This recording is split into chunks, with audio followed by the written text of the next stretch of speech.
हमारे यहां अगर इस दुनिया में, भारत में हिंदू धर्म का अगर जनाजा निकलते हुए देखना है तो किसी हिंदू की शादी में चले जाओ। शास्त्र कहता है सूर्यास्त के बाद वेद के मंत्र पढ़े नहीं जा सकते। तुम राक्षसों की तरह अर्धरात्रि में विवाह कर रहे हो। अरे वो काल कुछ और था जब मुगल तुम्हारे यहां थे। रात के अंधेरे में बहू बेटियों को उठाकर ले जाते थे, दिन के उजाले में ले जाते थे, तो रात में छुप छुप करके अंधेरे में विवाह कर दिया करते थे। अब कौन मुगल और कौन अंग्रेज तुम्हारे पीछे पड़ा है? क्यों नहीं तुम सूर्यास्त के पहले विवाह करते हो, अभिजित मुहूर्त में करते हो? वेद तो वही कहता है। तो तुम्हें तो ये भी ज्ञान नहीं है। हिंदू धर्म का डंका लेके घूमते चल रहे हो, डंका पीट रहे हो हिंदू धर्म का। तुम्हारे विवाह में देवताओं का कितना अपमान होता है। अरे विवाह में दो प्रकार के कार्ड बनाओ। विवाह एक संस्कार है, विवाह एक यज्ञ है। अरे भैया, खाने पीने खिलाने वाले के लिए एक दिन रिसेप्शन डिसेप्शन जो करते हो कर दिया करना, पर विवाह में बड़े लिमिटेड लोगों को बुलाया करो। अपने परिवार, वो भी जो सनातन संस्कृति को मानते हैं, पवित्र रहते हैं। विवाह संस्कार में देवता आते हैं तुम्हारे द्वारा किए गए यज्ञ के भाग को लेने के लिए। अरे नाक पोंछते हुए, कान खुजाते हुए, पता नहीं क्या क्या करते हुए अगर तुम किसी को भोजन दो तो तुम्हारा बच्चा भोजन नहीं करता। ऐसे ऐसे आंख करके बच्चे को दो। शी मम्मी, कितनी गंदी हो तुम। और देवता आते हैं तुम्हारे बेटे और बेटियों के विवाह में। वो एक यज्ञ होता है। कोई शराब पी के खड़ा होता है, कोई गांजा पी के खड़ा होता है, कोई गुटके खाए रहता है, चमड़े के बेल्ट पहने रहते हैं, जूते पहने रहते हैं। 3 घंटे तक दूल्हा उपवास नहीं रह सकता। कोई फूफा बन के पेप्सी ढकेल देता है, कोई जीजा बन के कोक ढकेल देता है। अरे आज 3 घंटे जो अपने सिया को, अपनी जानकी को पाने के लिए उपवास तक नहीं कर सकता, वो क्या पालेगा अपनी पत्नी को, धर्म पत्नी को? ये कोई विवाह है?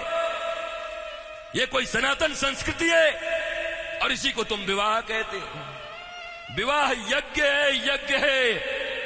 इसलिए हमारे यहां तलाक और डिवोर्स का कोई सिस्टम नहीं है। उनके यहां विवाह एक एग्रीमेंट है, आज हुआ है कल तोड़ देंगे। पर सनातन संस्कृति धर्म पत्नी और पति स्वामी, इस प्रकार की एक संरचना है। विष्णु और लक्ष्मी बताया जाता उनको। तुम कौन से विवाह कर रहे हो? अंग्रेजों के पिट्ठुओं, अंग्रेजों के गुलाम बड़े बन गए हो। भारत के पैसे खा करके उन पैसों से भारत को ये दिखा रहे हो अंग्रेजों और पाश्चात्य संस्कृति की तरह विवाह करके साधारण भारतीयों के मन में लोभ उत्पन्न कर रहे हो। और ये समाज के अग्रणी लोग बने हुए हैं, ये समाज के श्रेष्ठ लोग बने हुए हैं, ये समाज को दिशा दिखा रहे हैं, ये समाज को भोंडा प्रदर्शन कर रहे हैं, अपने धन का लोगों को दिखा रहे हैं। एक गरीब बेचारा विवाह करने में भी लज्जा करता है, इतना आडंबर बना दिया। विवाह एक यज्ञ है, बड़ा पवित्र यज्ञ है, सुंदर यज्ञ है, वेदियां बनती हैं। हमारे यहां दूल्हे दुल्हन, उनके वस्त्र कैसे होते थे देखो। आज के 50 साल पहले ही देखो ना, 50 साल पहले के फिल्म देख लो बॉलीवुड में, तो समझ जाओगे कैसे वस्त्र पहन करके विवाह करता हमारे यहां पर। क्योंकि बॉलीवुड भी या सिनेमा भी समाज का दर्पण होता है। और अब बदले हुए बॉलीवुड को देख लो कि अब कैसे विवाह करते हो।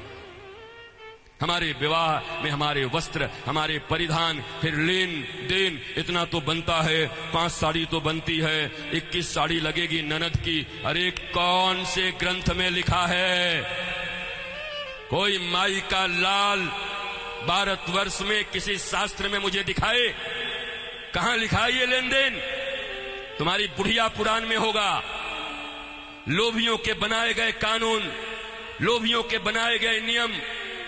अरे जरा सोचो, एक बच्ची, एक बेटी अपना नाम, अपना गोत्र छोड़कर आती, अपना टाइटल छोड़ करके आती, अपने घर परिवार, माता पिता, भाई बहन, सखी सहेली छोड़कर आती और तुम्हारे वंश को बढ़ाने के लिए तुम्हारे घर में आती है, उसको भी टीवी, फ्रिज और कार के लिए मिट्टी, तेल और पेट्रोल से जला देते हो। तुम्हें शर्म नहीं आती?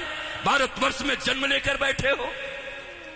तुम्हारी बाजुओं और भुजाओं में अगर शक्ति है तो अपने पैसे से कार खरीद लो, अपने पैसे से फ्रिज खरीद लो, क्योंकि छोटी छोटी बच्चियों के पिता तो बचपन से उसके लिए खिलौना खरीदते रहते हैं। जब छोटी रहती है 5 रुपए का, थोड़ी बड़ी हो जाती है थोड़ा और बड़ा, थोड़ी बड़ी हो गई साइकिल खरीद लिया, थोड़ी बड़ी हो गई स्कूटी खरीद दिया, और बड़ी हो गई अच्छे घर के हैं कार खरीद दिया 5 लाख का, और एक दिन फिर जा करके 5 करोड़ में एक गुड्डा खरीद के लाके दे दिया। तो खरीदे हुए सामान की जो इज्जत होती है वही दूल्हे की भी इज्जत होती है। दूल्हा बिकता है, बोलो खरीदोगे?